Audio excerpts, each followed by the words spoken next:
Hello दोस्तों, हम आपको एक बार फिर नारद जी की चौंकाने वाली कहानी सुनाते हैं, जिसे सुनकर आप चकित रह जाएंगे। हम आपको बताते हैं कि नारद मुनि कैसे हवा में विचरण करते थे।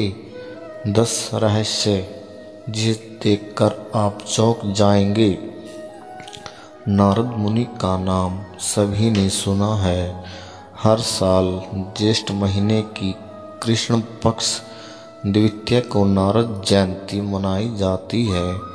हिंदू शास्त्रों के अनुसार नारद को ब्रह्मा के मानस पुत्रों में से एक माना जाता है।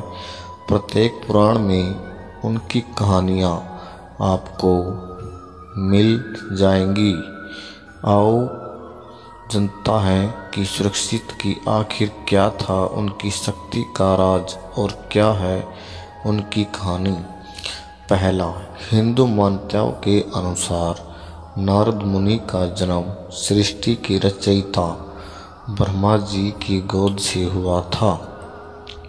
ब्रह्मोत्व प्राण के मानवत्व स्वर में ब्रह्मा के कंठ से उत्पन्न हुए थे। देवऋषि नारद को महर्षि व्यास, महर्षि वाल्मीकि और महाज्ञानी शुक्रदेव का गुरु माना जाता है। कहते हैं कि दक्ष प्रजापति के 10,000 पुत्रों को नारद जी ने संसार से निर्वृत्त की शिक्षा दी थी। देवताओं के ऋषि होने के कारण नारद मुनि को देवऋषि कहा जाता है। प्रसिद्ध मित्राणी साहित्य में नारद को आचार्य के रूप में सम्मानित किया गया है। कुछ स्थानों पर नारद का वर्णन बृहस्पति के शिष्य के रूप में भी मिलता है। अर्थवेद में भी अनेक बार नारद के ऋषि का उल्लेख है। भगवान सत्यनारायण की कथा में भी उनका उल्लेख है। नारद मुनि ने भृगु कन्या लक्ष्मी का विवाह विष्णु के साथ करवाया। इंद्र को समझा बुझाकर उर्वशी का पूर्वा के साथ परिणय सूत्र कराया। महादेव द्वारा जालंधर का विनाश करवाया। कंस को आकाशवाणी का अर्थ समझाया। वाल्मीकि को रामायण की रचना करने की प्रेरणा दी। व्यासाजी से भागवत की रचना करवाई। इंद्र, चंद्र, विष्णु, शंकर, युधिष्ठिर, राम, कृष्ण आदि को उपदेश देकर कर्तव्याभिमुख किया। तीसरा, कहते हैं कि ब्रह्मा से ही इन्हें संगीत की शिक्षा ली थी। भगवान विष्णु ने नारद को माया के विविध रूप समझाए थे। नारद अनेक कलाओं और विद्याओं में निपुण हैं। कई शास्त्र इन्हें विष्णु का अवतार भी मानते हैं और इस नाते नारद जी त्रिकालदर्शी हैं। ये वेदांत प्रिय, योगनिष्ठ, संगीत शास्त्री, औषधि ज्ञाता, शास्त्रों के आचार्य और भक्ति रस के प्रमुख माने जाते हैं। देवऋषि नारद को श्रुति, स्मृति, इतिहास, पुराण, व्याकरण, वेदांग, संगीत, खगोल, भूगोल, ज्योतिष और योग जैसे कई शास्त्रों का प्रकांड विद्वान माना जाता है। नारद मुनि भगवान मार्ग प्रशस्त करने वाले देवऋषि हैं और पाशरात्र इन्हीं द्वारा रचित प्रमुख ग्रंथ है। वैसे 25,000 श्लोक वाला प्रसिद्ध नारायण पुराण भी इन्हीं द्वारा रचा गया था। इसके अलावा नारद सहित संगीता का एक उत्कृष्ट ग्रंथ है। नारद की भक्ति सूत्र में वे भगवत भक्ति की महिमा का वर्णन करते हैं। इसके अलावा ब्रह्म नारदीय उपपुराण संहिता, नारद परिव्राज, कोपनिषद और नारदीय शिक्षा के साथ ही अनेक स्रोत भी उपलब्ध हैं। पांचवा, नारद विष्णु के भक्त माने जाते हैं और इन्हें अमर होने का वरदान प्राप्त है। भगवान विष्णु की कृपा से ये सभी युगों और तीनों लोकों में कहीं भी प्रकट हो सकते हैं। यह भी माना जाता है कि लघिमा शक्ति के बल पर वे आकाश में गमन किया करते थे। लघिमा अर्थात लघु और लघु अर्थात हल्की रुई जैसा पदार्थ की धारणा से आकाश में गमन करना। एक थ्योरी टाइम ट्रेवल की भी है। प्राचीन काल में सनत कुमार, नारद, अश्विनी कुमार आदि कई हिंदू देवता टाइम ट्रेवल करते थे। वेद और पुराणों में ऐसी कई घटनाओं का जिक्र है। देवऋषि नारद को दुनिया का प्रथम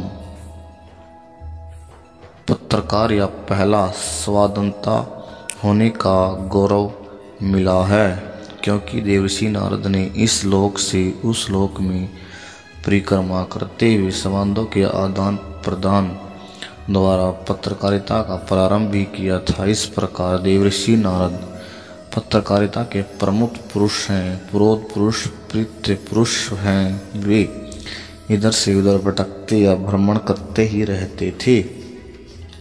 और एक अन्य कथा के अनुसार दक्ष पुत्रों को योग का उपदेश देकर संसार में विमुख करने का पक्ष दक्ष क्रोधवत हो गए और उन्होंने नारद का विनाश कर दिया।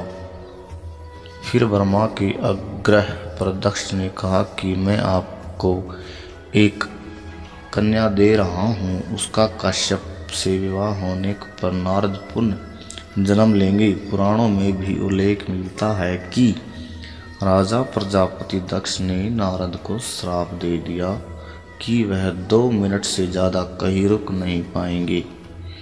यही वजह है कि नारद अक्सर यात्रा करते रहते हैं। 7वां, कहते हैं कि भगवान विष्णु ने नारद को माया के विविध रूप समझाए थे। एक बार यात्रा के दौरान एक सरोवर में स्नान करने से नारद को स्त्रीत्व प्राप्त हो गया था।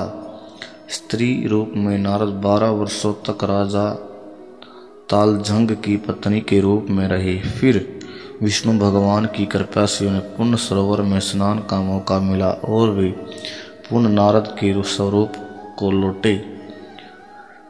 नारद हमेशा अपनी वीणा की मधुर तान में विष्णु जी का गुणगान करते रहते हैं। वे अपने मुख से हमेशा नारायण नारायण का जाप करते रहते हुए विचरण करते रहते हैं। नारद हमेशा अपने आराध्य विष्णु के भक्त की मदद भी करते हैं।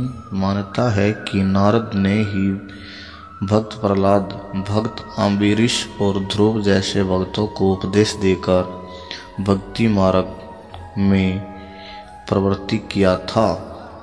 8वां, कहते हैं कि दक्ष प्रजापति के 10,000 पुत्रों को नारद जी ने संसार से निर्वृत्त की शिक्षा दी, जबकि ब्रह्मा उन्हें सृष्टि मार्ग पर आरूढ़ करना चाहते थे। ब्रह्मा ने फिर उन्हें श्राप दे दिया था।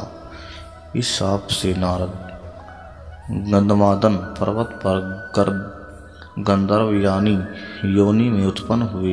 इन योनि में नारद जी का नाम उपबृहण था।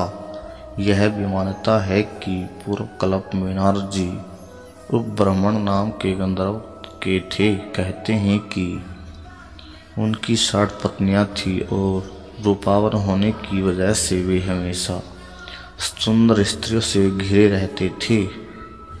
इसीलिए ब्रह्मा ने उन्हें शूद्र योनि में पैदा होने का शाप दिया।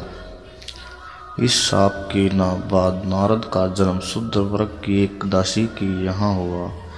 जन्म लेते ही पिता के देहांत हो गया।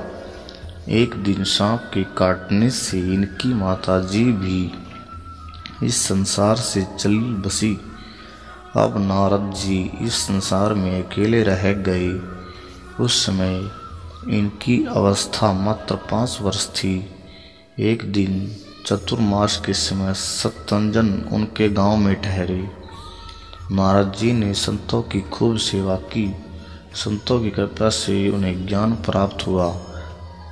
समय आने पर नारद जी का 5 भौतिक शरीर छूट गया और कल्प के अंत में ब्रह्मा जी के मानस पुत्र के रूप में अवतीर्ण हुए।